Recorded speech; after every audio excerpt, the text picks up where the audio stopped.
Hi, everyone. Thank you for joining our Pro Clinic on commercial and heavy duty equipment batteries. We're just going to give everyone a few minutes here to roll in. Just some housekeeping rules and reminders. This webinar will be recorded and the recording will be made available afterwards. So if you would like to receive a link to the recording or would like to pass it along to someone, you guys can reach out to us at proclinics@ibsa.com, or later this week we will have the recording uploaded and available on our website. So keep an eye out for that. Couple other rules, or I guess I should say suggestions. Please use our chat and Q&A tool to ask questions throughout the presentation. The more engagement we get from you guys, the better we can make these presentations, as well as make them more engaging for everyone involved. So please use the Q&A tool or the chat tool at the bottom. You'll see we put a message in there. So we'll either answer them as we go along if it's relevant, or we'll save your questions for the end. So put them in as you think of them. But with that, we can go ahead and get started. I know we're waiting on Gale to join, so hopefully he's able to jump in here in a few minutes. But with that, we can go ahead and get started with our agenda. So taking a look here at what we're going to talk through today, we're just going to do a brief introduction, and then we're going to dive right into our industry overview. We're going to talk about some supply constraints on batteries and how Interstate's overcoming that to meet the market demands.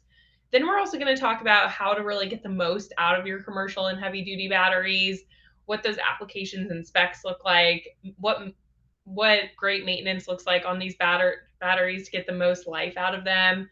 And then we're going to wrap it up with some key takeaways for you guys and dive right into Q&A. So hoping this presentation format lasts about 15 to 20 or so minutes, maybe shorter, maybe longer, but really want to save the bulk of our time for you guys here at the end. So with that, I will introduce our two presenters, Jeff Barron and Gale Kimbrough. I'll go on a mute here in a minute and make sure we can get Gale online, but they both have over 100 years of combined battery experience, so they are truly our battery gurus. I want you guys, again, to leverage this time with them well, ask your questions, make sure you're being heard. But with that, I'll go ahead and toss it over to Jeff to start talking industry overview. Well, hello, and thank you, Mallory. Looking forward to today's little pro clinic, and please, guys, reach out with questions. That's what we're here for. So, a little industry overview here. So, we know that since the pandemic, there's been a lot of changes that have actually went on through the industry itself. And what we've actually noticed is we've got a lot more independent commercial truck drivers now, and we've got a little bit of a decrease in some of the fleets, which is good and bad. So, what does that mean for you guys and for sales and all? Well, so Interstate we kind of partnered up with a couple of the large trucking fleets, or maintenance folks out there like Loves and Speedco. So we're basically across the nation now. And one of the things that has really been a plus is you've got skilled technicians out there now that are ready to test and replace the batteries on site. And we've got some really good features now that are really a huge plus. So they can test the batteries while they're in the truck, and with the pulse tester, we can actually do pack testing. Now, we know, and you guys know, that there are a lot of different things that come into play when you look at the battery packs in general. We would love to say that every battery is going to be an Interstate battery out there within these truck fleets. We know that's not the case. Now, you are going to have mixed batteries within those trucks as well. And what I mean by that is they may not be the same CCA rating. They may not be the same manufacturer. So there are issues that come into play where we need to make sure that when we're testing these batteries, that we are testing them efficiently and we're getting the right answers at the end to make sure that either we got good batteries or we got one or two that need to be replaced, which, unfortunately may mean you have to break this pack down. So just keep that in mind, but at least we have some technicians out there that are going to be able to work on these. Now, Interstate, as we have been doing this for a long time now, we've decided that in order to keep inventory, we've decided to make sure that we're keeping enough batteries for you guys as dealers, the distributors as well, to keep the inventory that you need. And I'll let Mallory go ahead and go to the next screen here. So we'll talk about what we've done as far as a organization to help you guys be able to have the batteries on your racks when you need them.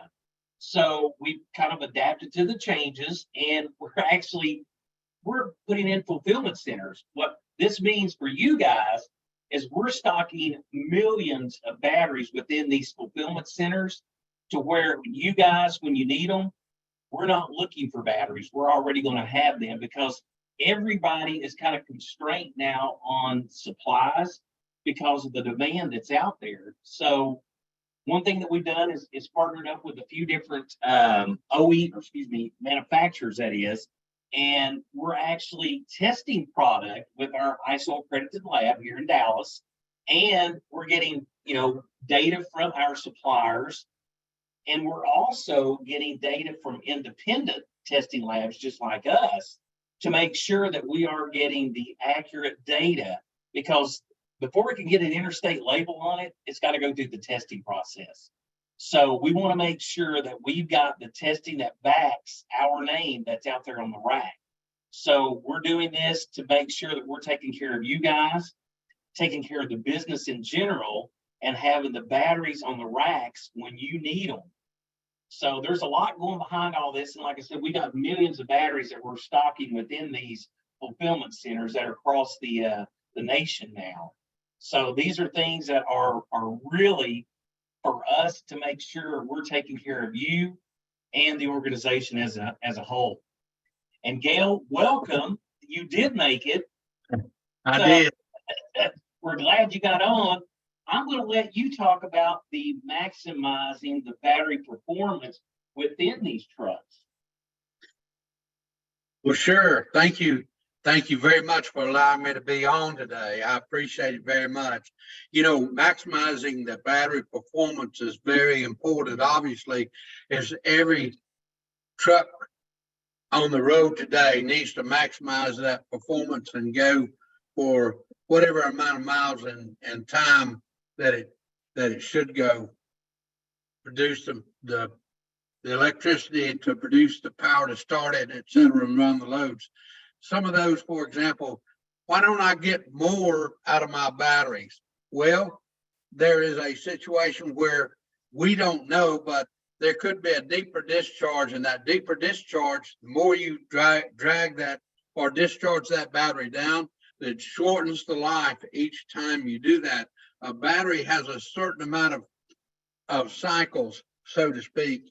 Shallow cycles is when you start the truck. It's just very quick. It's within 2 seconds or whatever. And that's a discharge of the battery that's very shallow. But the deeper discharges is when you leave the lights on and or you have the computer on or something's on and it's discharging the battery all the way down or at least 50% of its power availability down. And that it makes it, you can only do that a certain amount of times. And so in our testing, we try to make sure that we do the right type of testing that goes on to duplicate what the truck's going through. When you have growing accessory loads, increasing accessories, APUs, the auxiliary power units and ACs, and straining the alternator and batteries, in that situation is going to discharge the battery more and put more strain on the battery. And of course, we know about the no idle law's impact. Several states, California being the leader of that, no, you can't idle a truck in their state, and that it's mandated. So you have to, they're wanting to keep the air conditioning or the cooling going on in certain situations, the driver is, but he can't idle it. So he has to rev it up or he has to do something different. And so if he doesn't have plug-ins, you can discharge the battery a great deal. Voltage drops from longer wiring. As you know, the batteries are 15, 18 feet from the alternator, and that is a situation that allows a drop in voltage before it gets to the batteries. And that's also a situation that can cause the batteries not to recharge properly. Correct, Jeff? That is right. We've never seen that before. Oh, no. By the time it gets to the battery, you have corrosion and connection problems, it's already lost 10% of the charging that the alternator is trying to do. Yeah, and then one of the things that we talked about through the years, Gale, and a lot of these new trucking manufacturers are actually doing this, is putting a voltage sense lead at the battery pack, which is awesome because, as you were stating, if you got 16, 18 foot from the alternator back to the batteries, that's a huge drop. But if you've got a voltage sense lead at the batteries, it can actually output what it needs to at the battery level. So this will help us to be able to get the batteries back up to a full state, or pretty close to that throughout the driving that they're doing. So that's another huge plus. You're absolutely right, Jeff. That has helped quite a bit on the amount of charge the battery is able to get back to it from the alternator, trying to overcome that voltage drop. Yeah. So that's good news for the batteries being charged more effectively. Yes. So if we go on to the next one, Mallory, so let's just talk about unraveling the differences here. So you've got starting batteries and you've got cycling batteries. So there's a huge difference out there. I mean, I know group size 31 is a group size 31. So they look the same, but everything is going to be different internal on how these things are going to operate. So if you're looking at over-the-road trucks, and depending on whether you're a cold climate or in hot climates, it doesn't matter. You've got to have cranking ability to get these things started back up.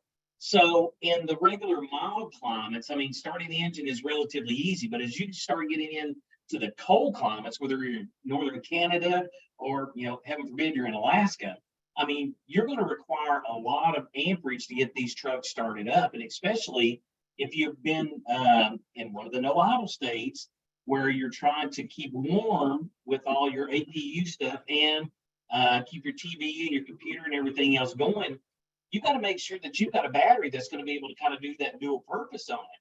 So yes, you need a high CCA for those cold climates, but you've also got to be able to use power when you need it with the engine on. So we're kind of looking at two different angles here to make sure that we've got a battery that's going to work. Now, what really works out well is if you got a two-bank system, and that really helps out. But you also add to the weight, you add to the expense of batteries in general. So we still have to make sure that we've got starting versus cycling, and we have batteries that are going to work within those situations that we're working through. And Gale, I mean, this is one that it's hard to get defined in, but as we look at these guys that are depending on these batteries to start up, you've got to make sure that you're going to be able to utilize both. Now, AGM has really come into the play a lot, which is good. They're not cheap. They can do pretty much a dual purpose, as we would call it. But there are some pros and cons behind that. And you've got to choose the right battery for the application to make sure that you're going to have battery life and performance. Gale, I'll let you add some commentary on this as well. It's one that really it's needed, but it's not cheap. Jeff, every time that I suggested putting on extra batteries, the manager of that fleet would say, oh no, we can't add weight. That takes away from the amount of materials that we can take. So they don't like adding weight.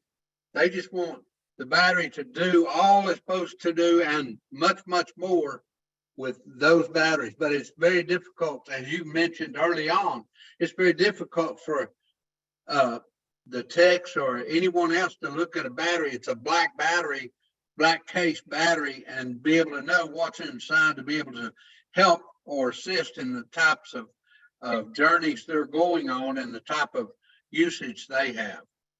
Yep.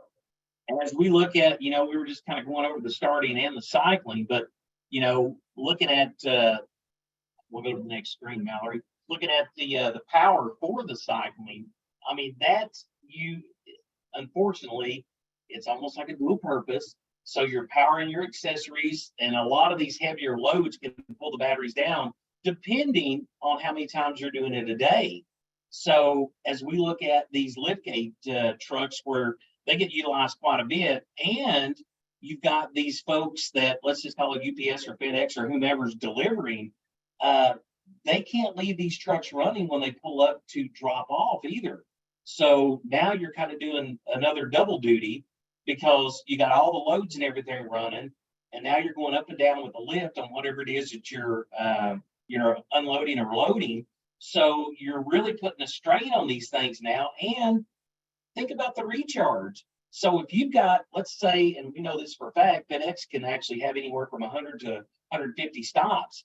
If your stops are within, a 50-mile radius, and you're start, stop, and start, stop, and start, stop, I mean, these things really get a lot of abuse, and they do not get enough run time to put enough back into these things. So there is a point where these could actually have a premature failure, and especially if you're looking at these, once again, long runs of wiring harness to get to them, you're never going to get them fully charged. So what we want to try to do here is prevent that premature failure and ensure that you are getting these things charged back up, even after they've been deeply discharged. Now, that may entail where you're going to have to use a charger at the end of the day to make sure that these things are getting back up to 100%, or at least 98 to 99%. So that's tough, Gale. We know that. Yes, it is. Absolutely. Yeah. So one thing that we know that there have been a lot of trucking companies have tried to implement here is these ultra capacitors. Now, that's fine and good if you're looking for a high amperage output for a very, very short duration, and then it builds back up. But a lot of these guys have actually taken a 4-bank set of batteries, pulled out one of those batteries with reserve capacity rating, and they've thrown an ultra capacitor in there. So, Gale, walk me through what has that done now? Well, anytime you reduce one battery or take away one battery, in a lot of situations, you have taken away 100 ampere hours of battery capability or 180 minutes of reserve capacity. And so it shortens the amount of time you can discharge those batteries for the same amount of, you've got all these accessories, going with different apparatus like a DC to DC converter for anything going toward the back of that 55 feet of truck and trailer that you've got all that wiring, and you're trying to keep it charged at some batteries maybe at the back of the trailer. And so that for a liftgate type situation, and you need a DC to DC converter to boost it up to try to get that adequate voltage to recharge that battery or those batteries. And so, yeah, there's a lot of problems presented that are going to go against the battery life, as we've talked about, and no idle and frequent stops and voltage drops, loss of power availability to charge. All these are things that the trucking industry, the commercial industry overall run into on a daily basis. So it's really important to get the right batteries and the right amount. Right.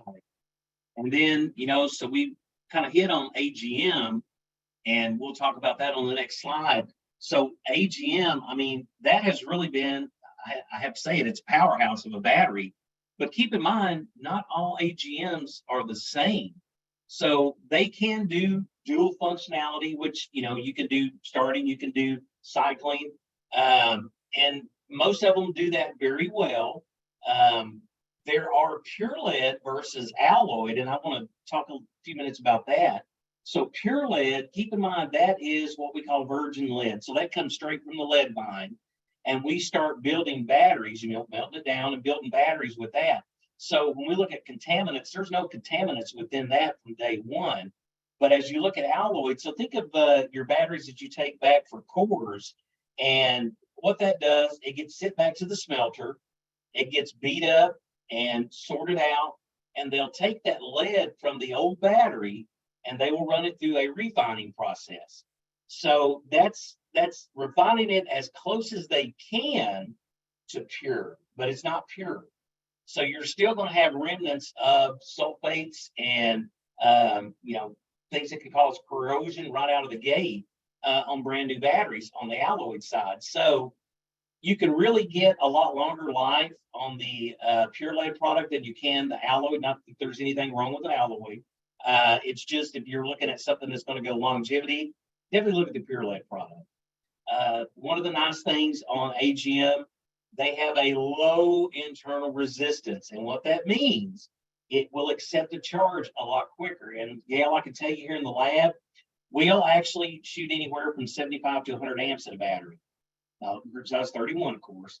And these things will accept that relatively quick. Keep in mind, you've got a voltage regulation. So that voltage regulation is going to keep that thing from overcharging and creating heat, unless it's got down to a really deep state of discharge, and we don't ever want that. They can handle a little bit deeper discharging. However, if you get down to a point where you get a lot more resistance, you get a lot more pushback because it's got down to a low depth of discharge, resistance creates heat.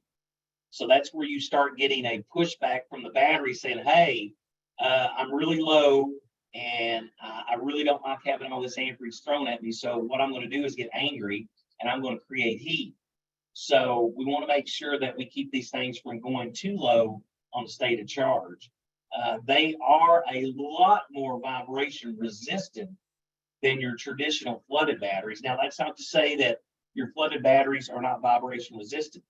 We actually have ours that have got the epoxy bonding agent in the bottom that will actually work really well for vibration. But keep in mind that AGM material, so you've got positive negative plates with absorbent glass mat material in between.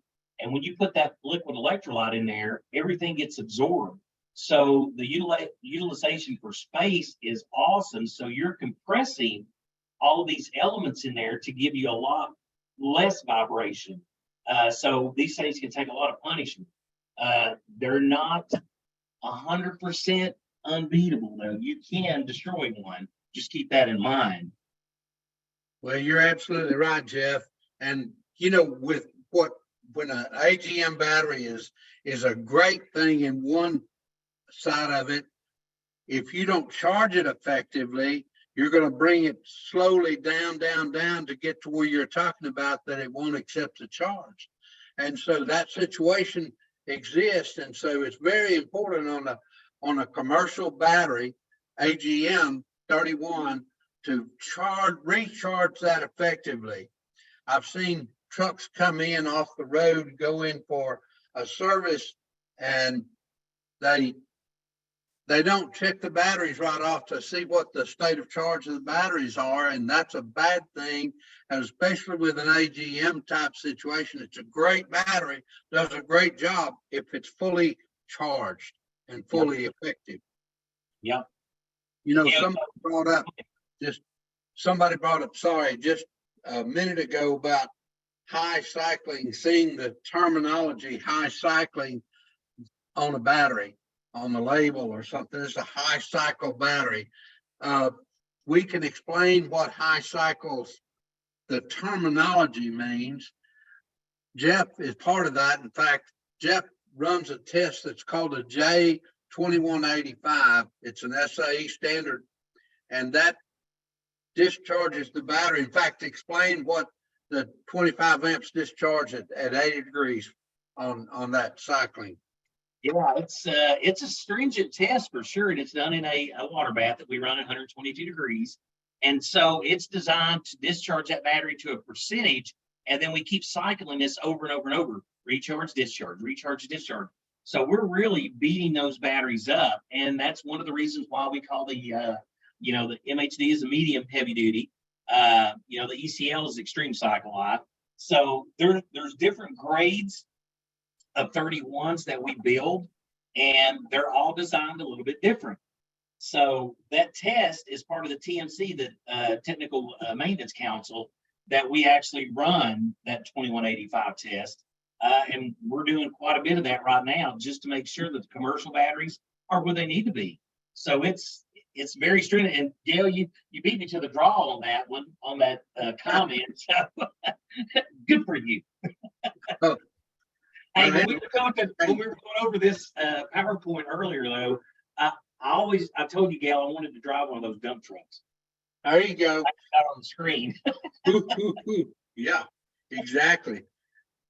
Hey, we have a standard at TMC, the Technology and Maintenance Council of the American Trucking Association, that says you're not supposed to place high cycling on a group size 31 unless it meets or exceeds 300 of these J2185 cycles. So I hope that answers the question that someone asked earlier. Go ahead with battery health and corrosion. We've seen this only a few thousand times. Yeah, at least a few thousand times. So anytime you see a cable like this with all the corrosion on it, you've got to get it fixed. And the reason I say that, resistance creates heat. And with all this corrosion, that's resistance. So you're going to end up to a point where you could probably have a meltdown on the cables. And I don't think anybody wants that. So if you're cleaning these things, neutralize all the corrosion. So baking soda and water, mix it up to a toothpaste consistency and use that to neutralize all of this corrosion. So if it's gotten back into the wiring, the cover over the wiring, replace it. You can't get all that corrosion out of the inside of those cables. So just replace them, and that way at least you've got a clean start and you don't have to worry about the corrosion. So if you only have it on the connectors, just rinse it with distilled water after you get it all neutralized. You want to make sure that you dry it off and then tighten everything back down. Make sure you got a clean mating surface with the lead pad and use your torque specs. The 3/8 studs, you want to do about 120 to 180 inch-pounds or 10 to 15 foot-pounds, not Bubba torque. Gale and I know what Bubba torque is. We don't want to go that tight because you can pull that inverted bolt up out of that lead pad. That's never a good thing. So once you get those tightened back down, use you a spray terminal protector. That way you've got everything sealed up to where the moisture can't get back in. This will protect those things from getting corrosion building back up. If you do not clean the corrosion properly when you're replacing batteries, you will think you have a battery terminal leaking, when in fact, it's not the battery itself. It is that corrosion that you did not get all of the embedded particles and everything out. So make sure you neutralize it all, hook everything back up, torque spec it correctly, and then spray your protector over. Key points there. Make sure you get them clean. Yes, absolutely. And make sure that eyelet goes right up against the lead pad of the battery. Yes, sir. When we look at this corrosion, that you see it migrating through that cable, it'll migrate all the way through that cable from one end to another. Yes, sir. Yes, sir. From Canada to South Florida. There you go. Mallory, I know we just disconnected you, so we'll let you get back on now. No worries. All right, Jeff, do you want me to wrap us up here? You can. Okay, well, ultimately, you guys, we, as the headline says here, want to just help you unleash the full potential of your batteries. So some key takeaways from today's presentation is, first and foremost, want you guys to understand that Interstate is growing, and we want to ultimately provide our truckers and trailers with quick and convenient battery testing and replacement services. So with that, we have that nationwide truck stop presence that we hit on in the first industry overview. And of course, we're continuously working to increase our fulfillment centers to help expand our national reach.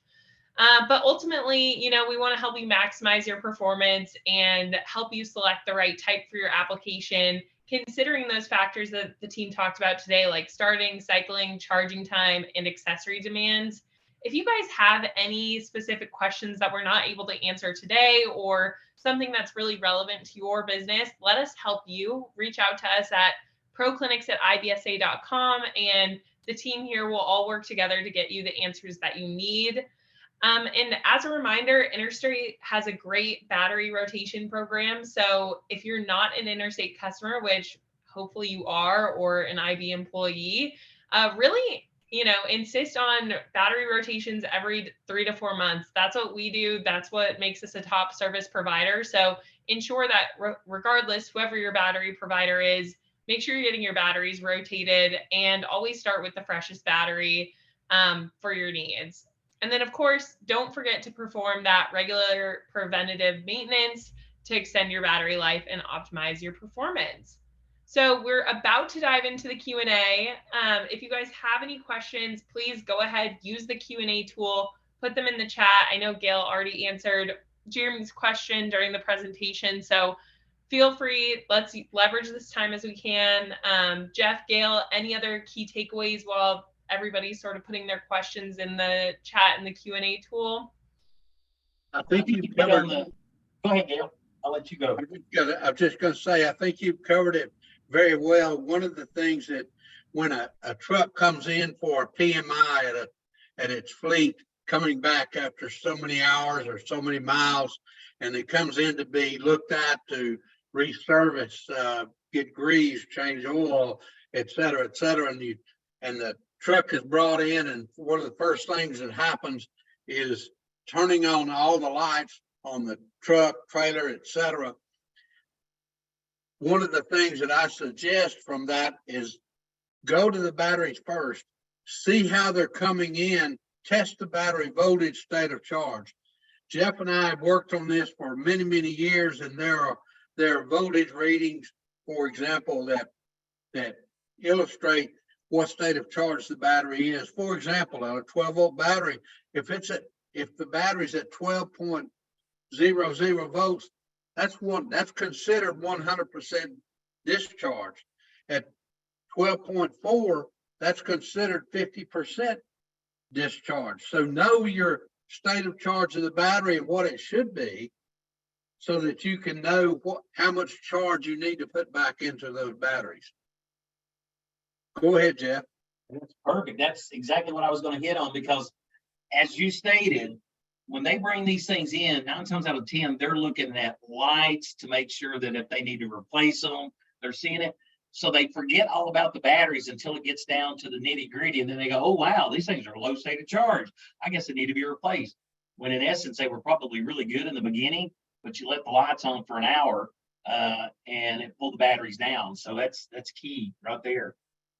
Yeah, and when it comes in for that PMI, for example, it's one of the considerable things is that when you check that battery state of charge, when it first comes in, it tells you what the battery is, what is happening out there when it's being driven, because it's coming in for its PMI, and that go to the battery first and test those.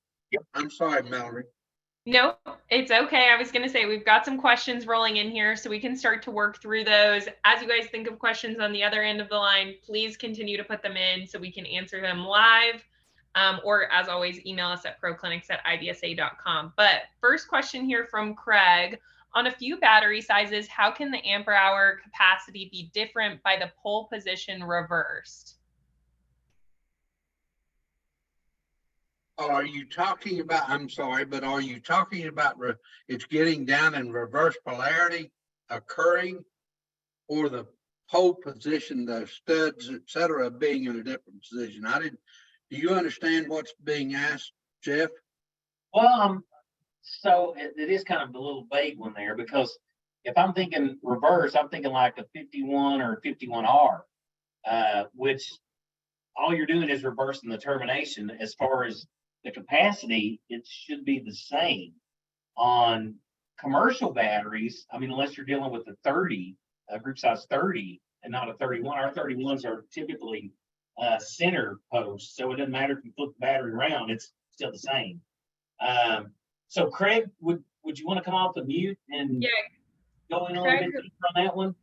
Craig Ledwin, I'm going to allow you to talk if you want to come off mute. I also see that you have the actual poles are reversed and your listed ampere hour differs. But Craig, you're able to unmute if you want to ask your question live and give some more detail. Yes, please. Hi, can you hear me? Yeah. Yeah. And Correct.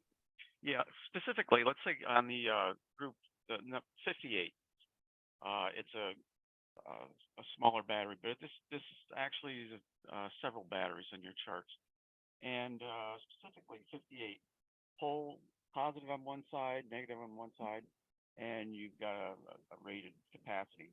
Reverse those poles on same battery, just well, different battery, the same type, and the amp hours change. I think it's like 10.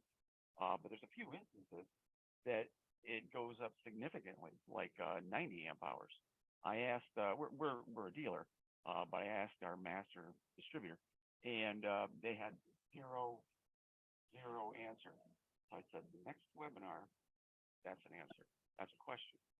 Well, one of the things, thank you for that question, by the way, and I think I understand what you're saying. It's very much like Jeff was saying, 58R. When you reverse that from one end to another in that situation, you change the number of negative and positive plates that you can place in there. You might end up with on one type of 58, you might end up with more negative paste material plates, and when you reverse it, you could end up with more positive plates or less negative plates. And so it can change space availability, not height, but space availability, because it's reversed from one end to another. There are situations where that occurs. And can you tell me which yields the higher amp hour capacity, having more positive or more negative? I thought it was a balance both. Well, no, it depends on, some of those may have like 10 plates, an even number, but some of those may have 11 or 13 or whatever it may be, depending on the battery itself, depending on what you're trying to achieve in making that battery, creating that battery, CCA, ampere hour, reserve. That it can vary depending upon what you're trying to achieve. Well, thank you for helping my battery fetish, and I appreciate your webinar. Oh, well, we appreciate you being on anytime. Jeff's in the office full time, way full time, past full time. full time. Yeah, he's like 1.5 time. But anyway, we're available for questions that you might have like that anytime. And let me just give you his home number. No, I'm kidding. Yes, thank you, Craig. Appreciate that question. Keep putting questions in the chat. Appreciate everything coming through. Next question we have here, guys, is around rotation. And they asked, is the rotation of batteries only good for the distributors? What if we're selling pallets at a time to our customers? Can we offer a rotation service?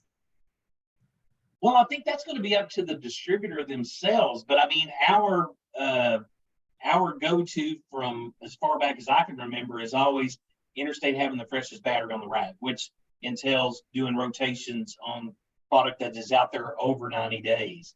So that would be, it'd have to go back to the distributor side, especially if you're selling pallets and pallets. If they're selling pallets and pallets, that means that these dealers are going through some batteries. So that one I would have to defer back to the distributors. And I guess, for an explanation for me, just to help me, are you taking these pallets from the distributor and then you're selling them to someone else? Is there a subsidiary or somebody that you're selling them to as a contractor, and then you're wanting to ask if you should rotate those to your end customer? Just clarification if you could. While we wait for some clarification on that one, and yeah, feel free, that was an anonymous question, but feel free to reach out over email on that one as well, and we can definitely look into that for you. Another question we got in here from Ray Acosta, which is there an IB commercial battery list that explains what each part can do? AGM, MHD, LHD, and ECL. Maybe we need to explore more options to help extend performance for our fleet. Hey, Ray, I actually have that data that if you want to send me, and you should have my email address. If not, it's jeff.barron@ibsa.com. I will shoot you over that. And that will be that'll be your wonderful pages to look at. And I hope that answered your question and or it gave you availability of knowing where you can get to the source of that. Thank you. All right. And you have Noah asking, what would make a commercial account choose AGM over flooded? Go ahead with that one, Jeff. So if you're doing a lot of over the road and you are no idle law states, this is a place where your AGM will come into play. Because in a scenario like that, you are going to be beating these batteries up. AGMs are a little bit more versatile on being able to get abused and still function. So that would be if you're just, day cab driving, no need for an AGM unless, let me throw that caveat in there, unless you are doing hundreds of stops during that day, like a FedEx or UPS or, DHL or whoever. And in a case like that, then yeah, definitely want to think about AGM. Yes, and I would say if you're still on in that situation, if you've already tried flooded batteries and they're not performing to the level that time-wise that you need it to, then AGM could be an option. But make sure you recharge it effectively. Yes.